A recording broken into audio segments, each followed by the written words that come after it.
And in that great kingdom, they came there because of Joseph.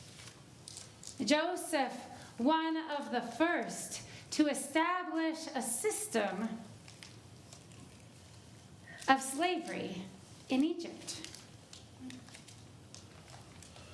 You see, Joseph knew that famine would hit the land after 7 years of plenty. So Joseph became the chief advisor to the Pharaoh, the king of Egypt. And Joseph advised him to store up all the grain from throughout the country during the years of plenty. So they went throughout the land and they gathered up all the grain that the people didn't need to subsist on. And they put it in their storehouses, and more numerous. They were vigorous people. They were hardworking people.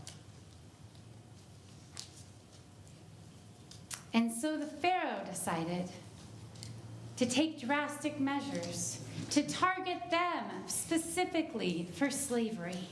No longer was it to buy enough to eat for your family. Now it was to put hard taskmasters over them so that the people would not grow more numerous. But growing more numerous. To the point where the Pharaoh came to a drastic conclusion to kill the firstborn babies, the boys of the land.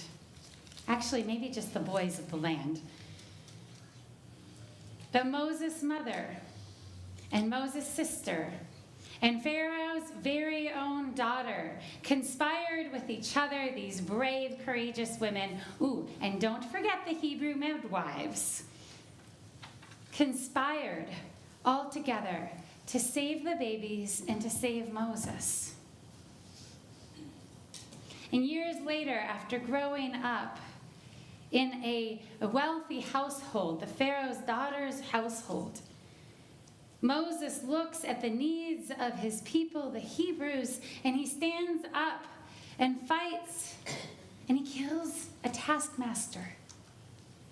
But then he must flee from the wrath of the king. And he finds himself in the desert, and he makes his home there.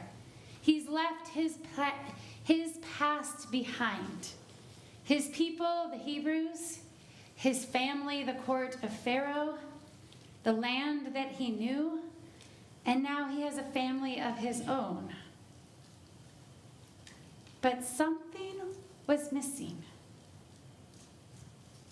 And when he goes up to the mountain, unlike others who might have walked by, he sees a bush that just won't stop burning, a bush that's not being consumed. And he takes time out of his busy schedule of herding to turn aside. How many times have we failed to turn aside and look? And he comes to know a God who gives him a name when he asks. When Jacob asks for the name of the angel he's fighting with, he's not given a name, is he? But Moses is given a name, kind of. I am, or I am who I am.